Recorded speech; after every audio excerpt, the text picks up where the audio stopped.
প্রধান সড়ক থেকে আমি মাঠের ভিতরে প্রবেশ করছি। তো মাঠের ভিতরে যে রাস্তা দিয়ে প্রবেশ করছি সেই রাস্তাটি আপনাদেরকে দেখাবো। আমি যে পথটি দিয়ে সামনে এগুচ্ছি এই রাস্তাটি ফসলের মাঠের দিকে চলে গেছে। এটা হচ্ছে কাজিরচর গ্রাম। কাজিরচরের মাঠ আমাদের পুরা শিবপুর উপজেলায় বিখ্যাত।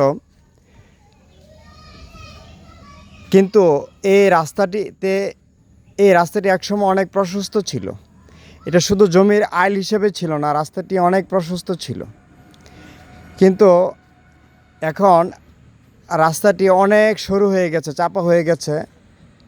রাস্তার দুপাশে অসংখ্য গাছের চারা আমরা দেখতে পাচ্ছি। যে একসময় যে আসলে এখানে একটি প্রশস্ত রাস্তা ছিল, হাঁটার রাস্তা ছিল, সেটা এখন বোঝার কোনো উপায় নেই। মানে গাছ এই রাস্তাটিকে চেপে ধরেছে, গাছগুলো রাস্তার গলা চেপে ধরেছে। তো রাস্তার দুপাশে গাছ থাকবে, এটাই স্বাভাবিক। এটা রাস্তার সৌন্দর্য বাড়ায়, রাস্তার স্থায়িত্ব বাড়ায়। এটা গাছ আমাদের জন্য দরকার, গাছ আমাদের জন্য উপকারী। কিন্তু দেখা গেছে যে রাস্তার কোনো অস্তিত্ব পাওয়া যাচ্ছে না। অনেকটা বোঝা যাচ্ছে যে রাস্তার উপরে গাছ লাগানো হয়ে গেছে, অথবা যেখান দিয়ে রাস্তা ছিল না, হাঁটার জায়গা ছিল না, ওইখান দিয়ে মানুষ হাঁটার জায়গা করে নিয়েছে। তো এই হলো চিত্র। এরকম আমাদের এই কাজিরচর যে ফসলের মাঠ রয়েছে, গ্রামের যে ফসলের মাঠকে নিয়ে আমরা অনেক গর্ব করি, আমাদের গ্রামের একটা ঐতিহ্য। এই ফসলের মাঠের ভিতর দিয়ে অনেক ছোট ছোট রাস্তা ছিল মানুষের চলাচলের জন্য। কৃষকের অনেক সুবিধা হতো তাদের ফসল গড়ে তোলার জন্য, গবাদি পশু চারণের জন্য।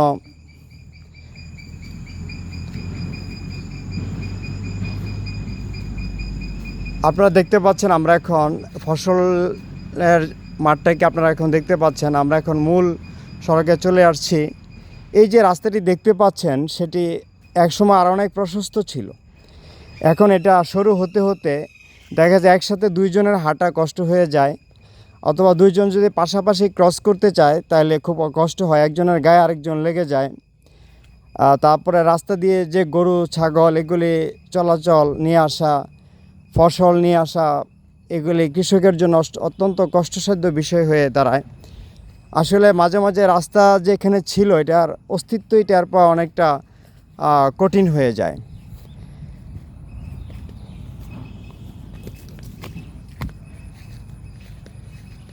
দেখেন রাস্তাটা কত প্রশস্ত ছিল, এখন সরু আইলের মতো হয়ে গেছে। তো এই রাস্তাগুলোকে আমাদের প্রসারিত করতে হবে এবং নতুন করে রাস্তাগুলো নির্মাণ করতে হবে, সংস্কার করতে হবে, এবং রাস্তার পাশে আরও অনেক গাছ লাগিয়ে দিতে হবে আমাদের। বিভিন্ন কাঠের গাছ, ফলজ গাছ, বিভিন্ন ওষুধি গাছ, এগুলি আমাদেরকে রোপণ করতে হবে। তাহলে রাস্তা ঠিক থাকবে এবং জীববৈচিত্র্য সমৃদ্ধ হবে, পরিবেশের ভারসাম্য বজায় থাকবে।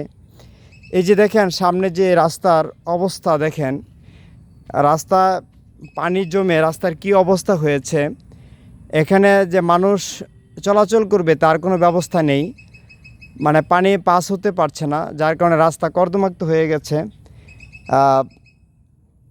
মানে মানুষের কত ভোগান্তি হচ্ছে তা ভাষায় প্রকাশ করা যাবে না।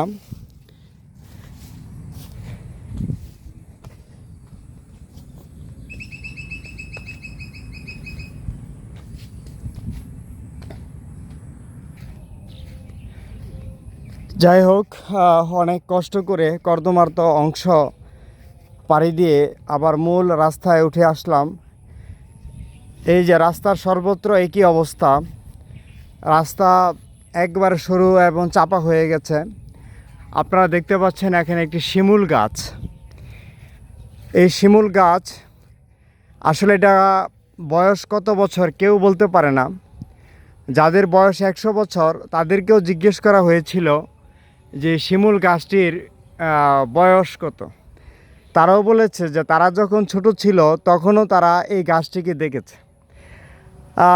আসলে হয়তোবা এটা 200 বছর এমনকি 300 বছরেরও পুরনো হতে পারে, অস্বাভাবিক কিছু নেই। তো শিমুল গাছটি তার যে যৌবন ছিল সেটা হয়তো আগের মতো এখন আর নেই, কিন্তু এখনও সে স্বমহিমায় এখনও সে দাঁড়িয়ে আছে ইতিহাসের সাক্ষী হয়ে। এই গাছটি যখন লাগানো হয় এরপরে থেকে অনেক মানুষ পৃথিবীতে এসেছে, চলে গেছে। এই গাছের ছায়ায় বসে অনেক মানুষ আশ্রয় নিয়েছে, বসে গল্প করেছে, আড্ডা দিয়েছে। হয়তো অনেকে পৃথিবী থেকে বিদায় নিয়ে গেছে, হয়তোবা অনেকে পৃথিবী থেকে একদিন চলে যাবে, কিন্তু গাছটি হয়তোবা আরও বহুকাল ইতিহাস ঐতিহ্য আমাদের গ্রামের সাক্ষী হয়ে থাকবে।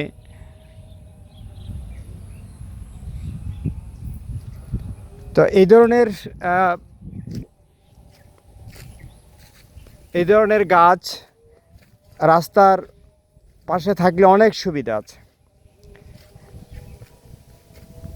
বিভিন্ন প্রাকৃতিক দুর্যোগে ফসলের ক্ষতি কম হয়, প্রাকৃতিক সৌন্দর্য বৃদ্ধি পায়, মানুষ বসে আড্ডা দিতে পারে, গল্প করতে পারে।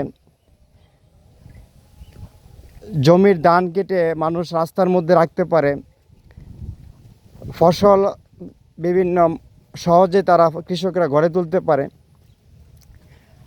এটা আজ থেকে প্রায় 30-35 বছর আগের কথা। এই রাস্তাটি আরও প্রশস্ত করার জন্য ইউনিয়ন পর্যায় থেকে উদ্যোগ গ্রহণ করা হয়েছিল,